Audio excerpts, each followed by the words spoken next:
specialty behavioral health is highly stigmatized across the board, but more so with this age cohort.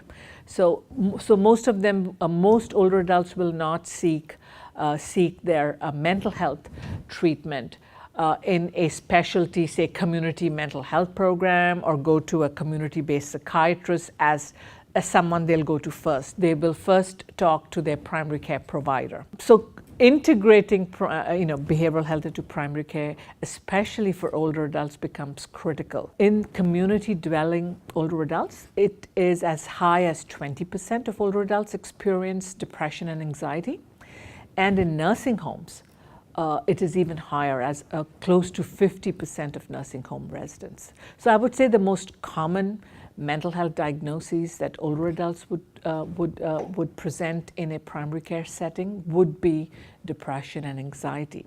However, I would also say that cognitive issues can also present frequently, comorbid, together with either depression or anxiety, or they could be due to their depression and anxiety.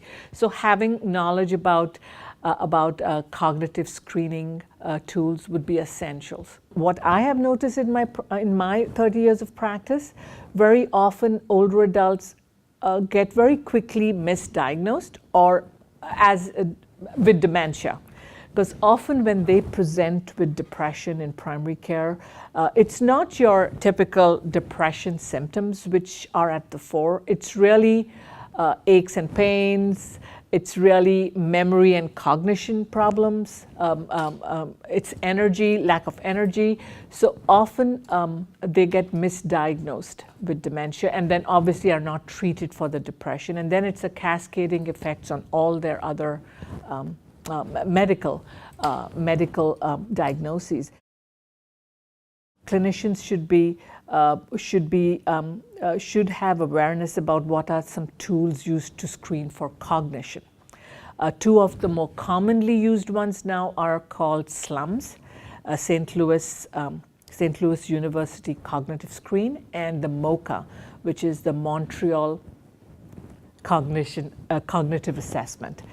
And they are in the public domain. There are shorter screening tools than the MoCA and the SLUMS. One of them is called the clock drawing, and the other one is called the mini-cog, which are 2 minutes or less. The others have 30 questions. So if time is a factor, use some other the shorter version. So knowledge of screening tools is essential. Aside from that, it would be really what are some real treatment, what are some evidence-based treatments for older adults, especially in primary care settings. One of the ones that I would highly advocate is behavioral activation, which really is coming out of CBT, but it focuses primarily on behavioral activation, which has shown a lot of efficacy with older adults. And problem solving, PST, which again also comes out of CBT. But those would be the two that I would highly recommend. There are some manualized treatments for depression. One is called IMPACT, which is widely used. In fact, I think Minnesota, the state of Minnesota has adopted it, where they use problem solving and behavioral activation. So those would be the two. They're pretty short term, 6, but their efficacy is pretty powerful. I would also say education on medications and medication interaction would also be very critical. And with the wave of new baby boomers coming in, also screening regularly for substance use. The other would be the need for care coordination. I cannot tell you how often people have fallen through the crack or have had dire health outcomes because they have had multiple providers and nobody spoke to each other, or there was never an attempt made. and one person didn't know what the other doctor was doing, with dire outcomes for the older adults. So I would really say those would be the two things. Get to know what the screening tools, especially for cognitions, are, because I think most people are screening for depression at this time, and really work on care coordination. The other big thing I have in general, whether it is, is really promoting health and wellness. So it's really prevention. And one of them is really looking at mitigating social isolation. So helping seniors or older adults who come into your clinic connect to socialization resources, because all the literature tells us that social engagement is protective against depression. I would say get to know your local, what we call APD, Aging and People with Disabilities, local office and case managers. So develop a close collaborative relationship with them.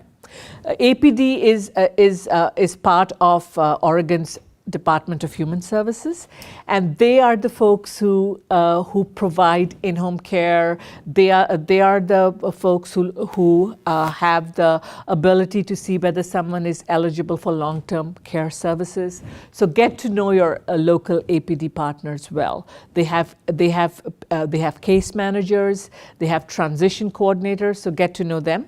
The second resource, which I think would be very, very helpful, is the ADRC, Aging and Disability Resource Center. These centers are regionalized, so there are 9 of them across Oregon, and they have a great website. I mean, the clinician can just put in ADRC and it'll pop up, and it gives you resources. You can customize resources right down to your city or your county. So I would say get to know your ADRC, get to know the staff. They have an information and referral person there, so get to know them. And then I'm hoping that that clinicians at primary care will also get to know the older adult behavioral health specialists. There are 24 of them across Oregon, in almost every county. Some counties have, some of them have been regionalized. Get to know them, because part of their task is to promote collaboration and coordination, and actually provide a platform for complex case coordination. So those 3 would be critical. I would also throw in get to know your senior centers. Each community has, a number of senior centers, many of them funded through the Older American Act. They can be very useful too in helping people get connected to resources. What I hear over and over again, one of the big barriers is also transportation. So get to know your transportation resources. What are your resources in your community? Both Medicare and Medicaid have specific billing codes for coordination of care. And as you know, older adults have not just one chronic illness, many have 2, 3, 4. And so coordination of care becomes critical. And so there are specific billing codes that can be used. We want clinicians of all types in primary care to be aware that this is a billable service and a critical service in terms of the long-term quality of life of older adults. And I would certainly urge them to seek technical assistance to become aware of what those billing codes are, because they are there and they're highly underutilized.